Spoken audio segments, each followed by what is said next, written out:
नमस्कार. वरण्यम टेक या यूट्यूब चॅनलमध्ये आपले स्वागत आहे. आज आपण पाहणार आहोत घरकुल योजना महाराष्ट्र. जी घरकुल यादी आहे 2024-25 ची वेबसाईटला लागलेली आहे आणि ती आपण आपल्या मोबाईलमध्ये चेक करणार आहोत. तुम्ही स्वतः तुमच्या मोबाईलमध्ये तुमचं नाव पाहणार आहात. तुमचं नाव आले की नाही, आणि आले असेल तर त्या संबंधी काय करायचं ते संपूर्ण माहिती आपण आज व्हिडिओमध्ये पाहणार आहोत. तर सर्वात पहिले अगोदर आपण तुमच्या मोबाईलमधील गुगल क्रोम ओपन करायचं आहे. गुगल क्रोम ओपन केल्यानंतर यामध्ये तुम्हाला टाईप करायचं आहे प्रधानमंत्री आवास योजना ग्रामीण. एवढं टाकून दिलं. या ठिकाणी स्क्रॉल करत वर घ्यायचं आहे. आवास सॉफ्ट याची तुम्ही डिस्क्रिप्शन मध्ये ही लिंक तुम्हाला देऊन देईल. त्या ठिकाणाहून तुम्ही या वेबसाईटला डायरेक्ट रिडायरेक्ट होऊन जाल. त्यानंतर मोबाईलमध्ये तुम्हाला डेस्कटॉप साईट मोडवर करायचं, म्हणजे हे जे 3 डॉट आहे इकडे कोपऱ्यामध्ये यावर टिक करून याला डेस्कटॉप मोडमध्ये करून घ्यायचं आहे. डेस्कटॉप मोड केल्यानंतर काय होतं माहिती आहे तुम्हाला, की जी मोबाईलची स्क्रीन आहे ती कॉम्प्युटर सारखी होती. आणि यानंतर तुम्हाला झूम करून दाखवतो मी. या ठिकाणी आवाज सॉफ्ट ऑप्शन आहे, इथे या ठिकाणी बघू शकतो तुम्ही. या ठिकाणी आवाज सॉफ्टला टिक करून या ठिकाणी रिपोर्टचा ऑप्शन आहे, रिपोर्ट, या रिपोर्टला ओके करायचं आहे. रिपोर्टला ओके केल्यानंतर तुम्हाला झूम करून दाखवतो मी पूर्ण सर्व. या ठिकाणी ABCDEFG असे ऑप्शन आहे. आपल्याला सर्वात शेवटी म्हणजे H ऑप्शन घ्यायचं आहे. मी दाखवतो तुम्हाला. पूर्ण वर घ्यायचं आहे. वर घेऊन या ठिकाणी H ऑप्शन आहे, सोशल ऑडिट रिपोर्ट. या ठिकाणी आपल्याला बेनिफिशियरी डिटेल्स फॉर व्हेरिफिकेशन यावरती क्लिक करायचं आहे. मी ओपन करून दाखवतो तुम्हाला.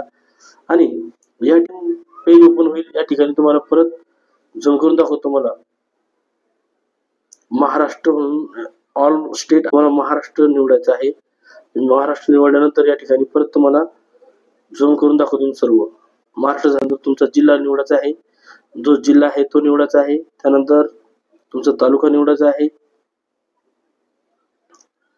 वर्ष निवडायचं आहे. वर्ष 2024-25 निवडायचं. 25-26 ची यादी अजून लागलेली नाही.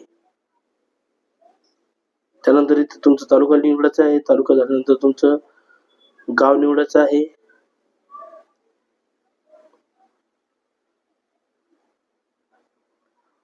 आणि त्यानंतर योजना निवडायची आहे, प्रधानमंत्री आवास योजना ग्रामीण.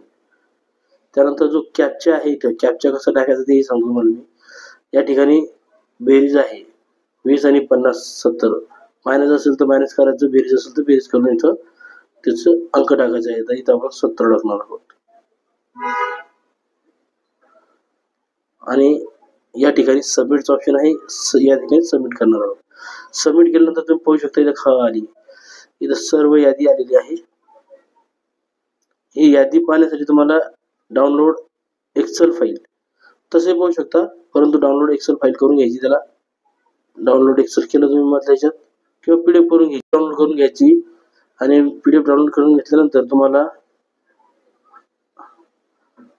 हे जे 3 डॉट आहे इकडे बाजूला बसतो पाहू शकता तुम्ही. 13च्या बाजूला 3 डॉट आहे. या ठिकाणी डायरेक्ट नाव शोधायचं तुम्हाला. जर नाव असं मिळत नाहीये तर फाइंड इन पेज या ऑप्शनला टिक करायचं आणि इथं फक्त सर्च करायचं तुम्हाला जे नाव पाहिजे ते. जसं आता एखाद्या मी टाकतोय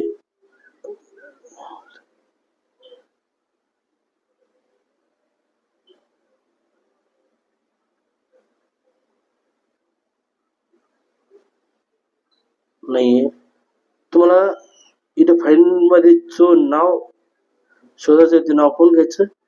नाही आलं तर धरून समजून घ्यायचं की तुमचं नाव या लिस्ट मध्ये नाहीये. पुढील लिस्ट मध्ये परत चेक करायचं. तर मित्रांनो, वरण्यम टेकला अजून तुम्ही सबस्क्राईब केलेलं नसेल तर कृपया करून सबस्क्राईब करा, जेणेकरून तुम्हाला बांधकाम कामगार योजनेविषयी असो, किंवा नवीन रेशन कार्ड बनवण्याविषयी असो, नाव ऍड करण्याविषयी असो, किंवा तुम्हाला ऑनलाईन संबंधी ज्या माहिती हवी असेल चॅनलला सबस्क्राईब करा. भेटूया आपण अशाच नवीन व्हिडिओमध्ये. तोपर्यंत धन्यवाद.